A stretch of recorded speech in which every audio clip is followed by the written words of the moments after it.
Hello, hockey fans of all ages, shapes, and sizes. Just on a quick break here. Wanted to do a quick one, and I want to talk about Utah and the Leafs, etc. So Utah it's pretty awesome news. I mean, I love Scottsdale for that bar district for the 20-somethings is unbelievably awesome, but Utah, to me, is kind of a more mature crowd. I think they're going to have no problem selling seasons, where some of these arenas with the younger audience, they just kind of go to games here and there and whatever with their friends. So people with more stability in their life and money are more likely to buy seasons. So I think Utah is going to be great. Hey, you got Sundance Film Festival right around my birthday in late January. And that's like Park City. It's known for snowboarding. Shout out to Provo. I think it's called Spicy Thai. A lot of great restaurants in Provo.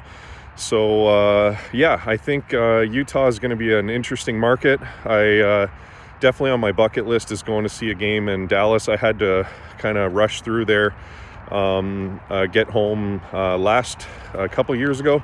Anyway, Dallas Stars, hopefully while Pavs is still playing, would be pretty cool. And you got in Utah, you got the ultra good people, ultra good Christians there, the Mormons. A lot of them are farmers, and here we go. Working the tractor in the vineyard. I'm a tech guy, if you don't know that. I think it's amazing it's a very hard job actually driving tractor, especially backing up rows. I'm mulching right now.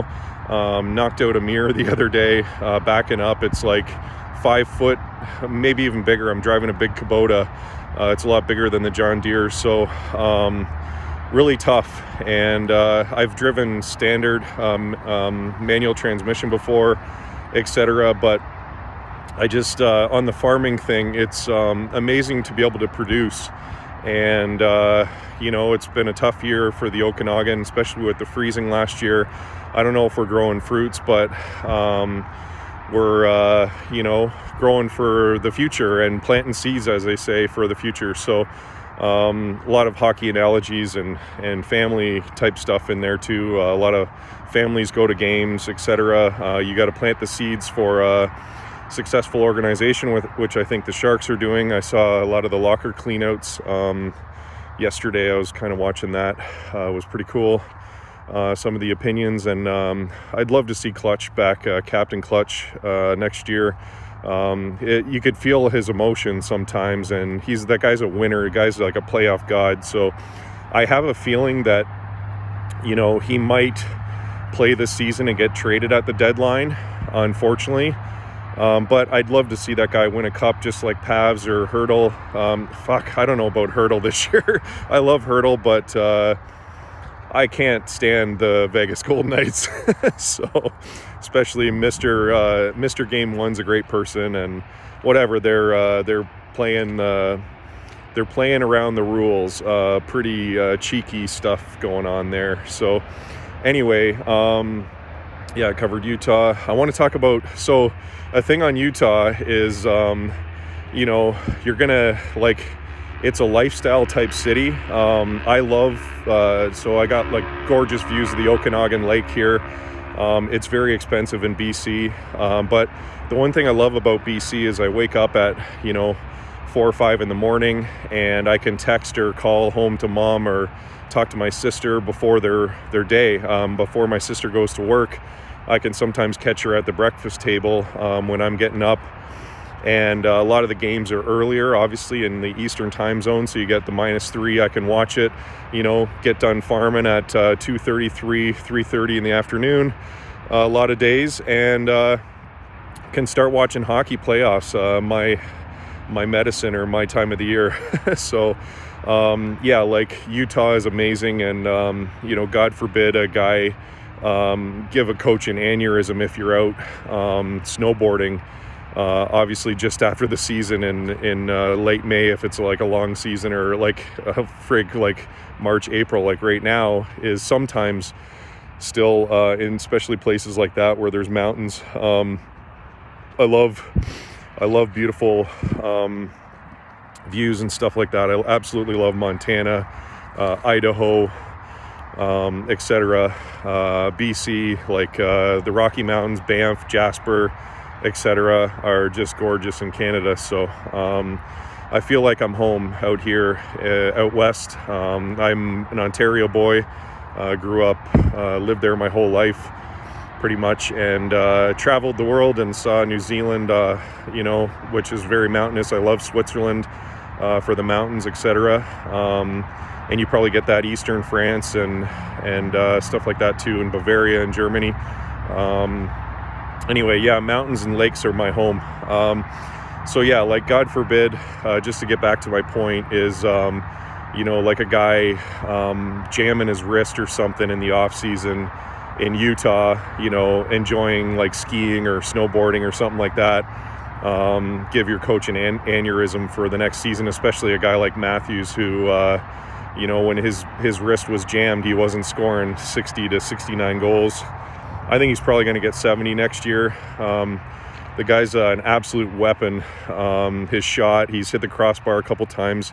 I love that, a lot of hitting, the big frame he's throwing around.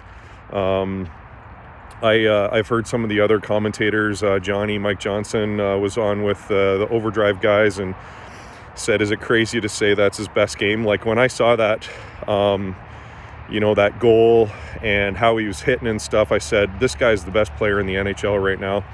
So, and obviously it's hard to beat McDavid or, McKinnon in those conversations. Probably McKinnon's going to win the MVP with his point streak, etc. But, yeah, I really loved Game 2. I thought it was a gutsy victory.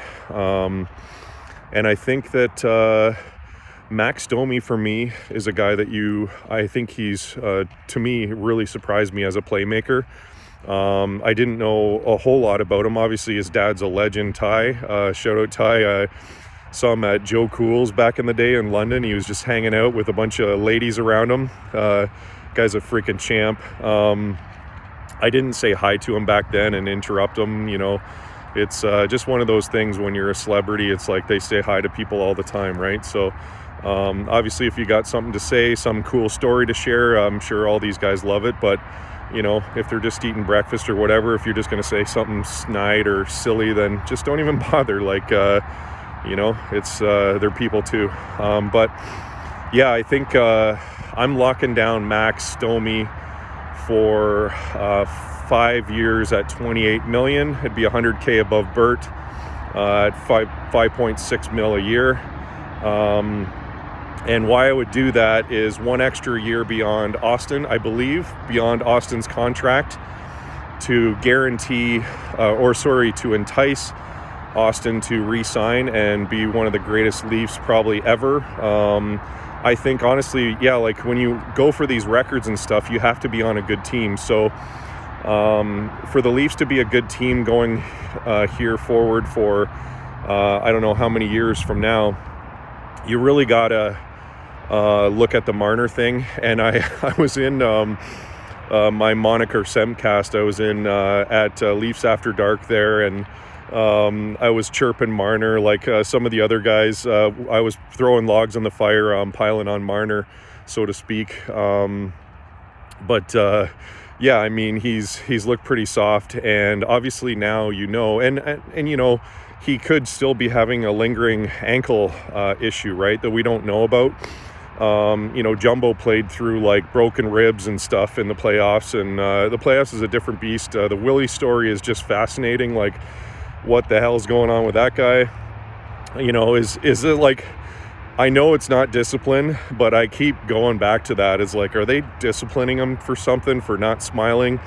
For the last couple of weeks when he was chasing 100 points and he's, being a bum or something, and he missing meetings. I don't know. Like, I think it wouldn't be the craziest stretch. It's got to be something like illness or sick or some kind of crap like that. Almost to 10 minutes here. I thought I'd be doing a quick one, but a lot of stuff to say. Anyway, yeah, Max Domi, I'm locking him down for a long-term contract.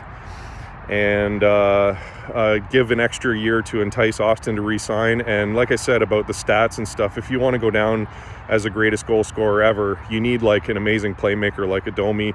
And it just goes to show that Domi rising up to the top line and being, hanging out with, you hear of stories of him hanging out on the bus or the team plane and stuff like that with Austin, and they become good buddies. You need that chemistry in real life on your line, etc. So if we got Domi feeding Austin Matthews for the remainder of that contract, and hopefully an extra year to entice him to re-sign again, to stay with Domi, that's going to be a good thing. I'm 50-50 on Bert. I think just the sheer numbers, if they re-sign Marner, I don't think they can keep Bert.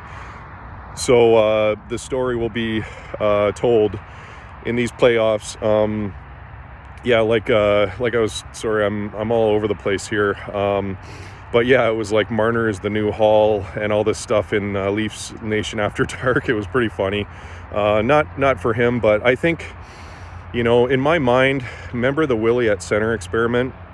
I would absolutely love to see Willie Nylander go back to center, or go to center between Marner and Nyes. And I checked up some stuff on Utah and that, like I said, shout out to the great restaurants in Provo, Spicy Thai, I think it was called, things like that. And I was looking up Domi's age at like 29. So it's like, yeah, you want to sign him in his prime for another 5 years until he's 34. In my mind, maybe you do a 4-year, the same term as Austin. I don't know. But I'd give him 5.6, a little bit higher than Bert. And you say, hey, we value you just as much and maybe a smidge more. And I just don't know if the numbers are going to work out for Bert. I think it's going to tell what Marner does in the playoffs.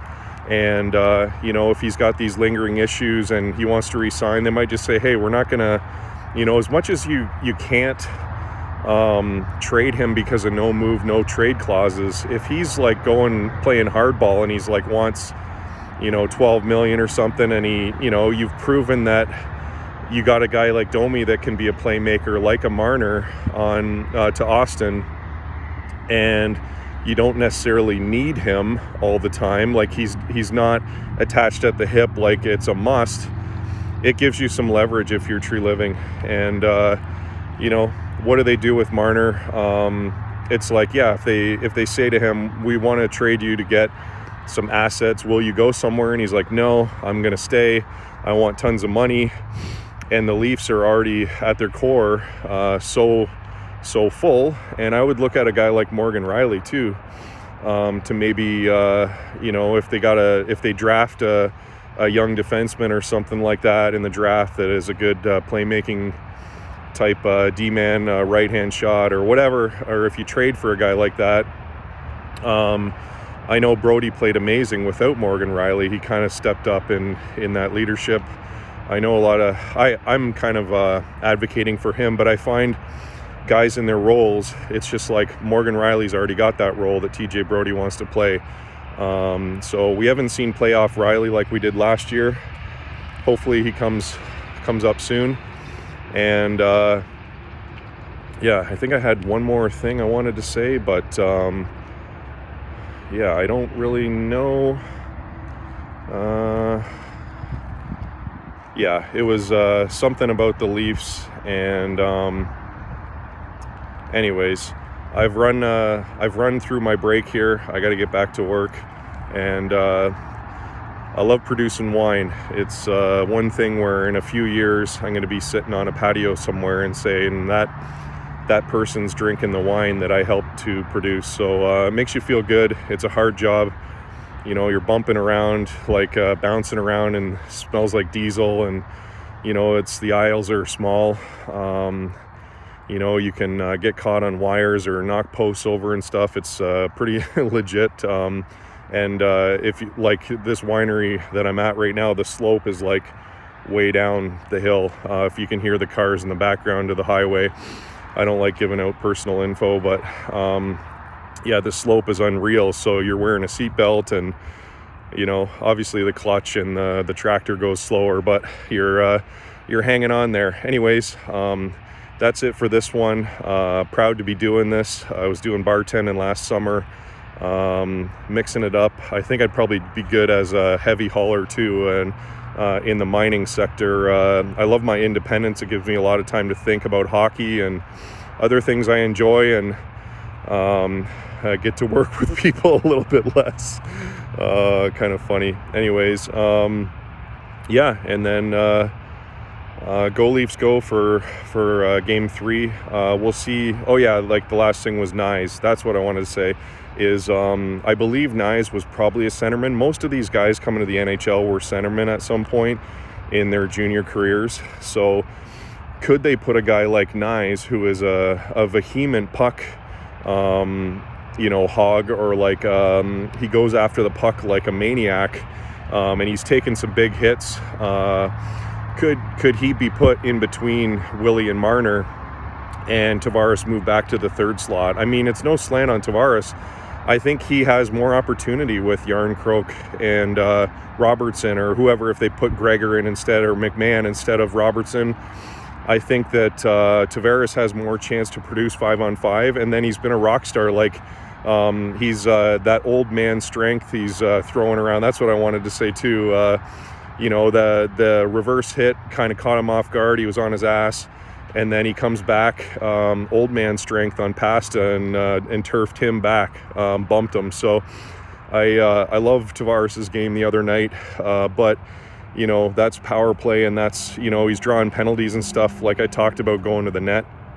You're going to get chances if you're in that 5 of diamonds, like Wendell Clark talked about. I love that term, 5 of diamonds, so I'm going to definitely keep using that. But I guess we're getting into extra time here. I'm probably not going to take another break this afternoon. That's all I wanted to say.